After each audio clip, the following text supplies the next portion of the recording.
Première édition du Gala Influence Création. Ici Jeff Rose, bienvenue dans cette nouvelle édition d'Hypotine et ça commence maintenant. Alors donc, on vous parlait dans les dernières éditions de Hypotine d'un gala récompensant les créateurs et créatrices de contenu de la province du Québec au Canada. Eh bien, ça s'est tenu jeudi le 9 février à la TOU à Montréal. La soirée était animée notamment par le célèbre créateur de contenu Phil Jones et parmi les gagnants, alors donc, même ceux les plus récompensés au total, le maximum était de 2 statuettes. Alors donc, nous avons comme premier gagnant Gurky qui se fait récompenser de le prix de YouTuber de l'année et créateur ou créatrice de contenu de l'année. Alors donc, il faut savoir que le prix de créateur ou créatrice de contenu de l'année était un prix qui était choisi par le vote du public. Bref, alors donc, c'est ceci. C'est suivi par Lisandre Nadeau, qui, elle, a été récompensée de Instagrammeur de l'année et podcast de l'année pour Sexe oral avec sa collègue Joanie Grenier. Alors donc, nous sommes très fiers de ces gagnants et tout ça. Mais bref, alors donc, belle soirée, mais évidemment, un gala ne se fait pas sans critique. Et bref, c'est ce qui s'est passé pour cette première édition. Malheureusement, les critiques se sont ajoutées. On a eu premièrement Hélène Boudreau qui s'est indignée en disant l'inexistence d'une catégorie pour les créateurs ou créatrices de contenu qui œuvrent uniquement sur OnlyFans, bref, ou principalement sur OnlyFans. Melody et Vanessa Cosi, eux, se sont plaints de ne pas avoir été invités. Alors donc, il faut savoir évidemment que la TAU, ce n'est pas une grosse salle. On ne parle pas d'un Centre Bell ou d'un aréna. C'est vraiment très limité les places. Alors donc, on peut les comprendre évidemment de leur déception, mais bon, les places étaient, disons-le, limitées. Bref. Alors donc, quoi faire? Alors donc, voici les potins qui sont en bref maintenant. Alors donc, on y va avec ce premier potin en bref qui est Lina Situation qui est victime de commentaires sexistes. Alors donc, la créatrice de contenu française assistait au Super Bowl, évidemment. Il n'y avait pas que le match, évidemment, qui attirait du monde. C'était aussi peut-être pour aller voir plus Rihanna qu'autre chose, évidemment, qui effectuait son grand retour sur scène après des années d'absence. Bref. Alors donc, les photos ont beaucoup fait jaser, notamment une qui était notamment sur son haut qu'elle avait. Alors donc, un haut sans manches est réellement très révélateur. Euh, Bref, alors donc, les gens ont totalement critiqué ce choix vestimentaire et évidemment, on sent que la créatrice de contenu a finalement répondu, mais bref, c'est en dit. Deuxième potin en bref, alors donc on a Charles Côté qui tient des propos controversés. Alors donc Charles Côté qui a été beaucoup mis sous la sellette évidemment. Alors donc l'entrepreneur et créateur de contenu a été soi-disant-le 2 fois mis sur la sellette. Alors donc premièrement il s'en est pris aux auteurs du podcast Sexe oral et Au lit avec Anne-Marie, soit disons-le.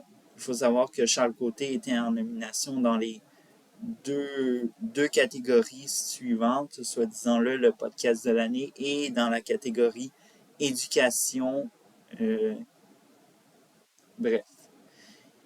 Et malheureusement, il n'a pas remporté un de ces deux prix. Et bref, il s'est exprimé en disant que, en citant que ces filles qui parlent du cul qui ont gagné.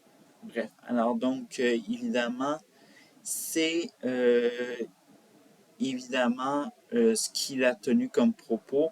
Il a été ensuite repris par Anne-Marie Ménard, l'animatrice du podcast Au lit avec Anne-Marie, qui ensuite, Côté a dû présenter ses excuses en disant qu'il ne voulait pas employer ces mots-là, mais que malheureusement, c'est sorti demain, évidemment. La deuxième controverse, excusez-moi, est celui qui dénigre le système d'éducation, évidemment. Il a mentionné en gros que l'école n'est pas si important et qu'elle ne sert pas à grand-chose, évidemment. C'est ce qui a fait énormément beaucoup réagir, beaucoup de, de personnes ont dû réagir, notamment un enseignant qui a fait qui a répondu à son TikTok, en effet, bref. Alors donc, c'est ça qu'est-ce qui conclut ce deuxième potin en bref. Et on va au troisième potin en bref qui est MrBeast qui se fait écorcher par TechCrunch. Alors donc, c'est toujours en lien avec sa vidéo de 1000 personnes aveugles voient pour la première fois, qui fait encore réagir même après 2 semaines de publication. Elle fut la cible du journaliste Steven Aquino de TechCrunch, un site qui regroupe notamment de tout ce qui est technologie et bien sûr autres comme la création de contenu. Bref, alors donc ça l'a été. Et il explique en résumé, Aquino juge que MrBeast est passé totalement à côté de la plaque. Et bref. Alors donc, MrBeast n'a pas réagi à cet article de TechCrunch. Bref. On va au quatrième et dernier potin en bref. C'est Zoé Duval qui devient patron à Big Brother Célébrité. Alors donc, le créateur de contenu canadien et candidat pour la télé-réalité Big Brother Célébrité est devenu patron de la maison. Et tout ça, ses tâches seront difficiles puisqu'il faudra qu'il mette 3 personnes en danger. Donc, il s'agit d'une triple mise en danger et tout ça. Alors donc, on vous rappelle que Zoé détient le bloqueur, ce qui lui permet, je vous ai déjà parlé de qu'est-ce que c'était le bloqueur, mais je vais le redire et tout ça. Le bloqueur, c'est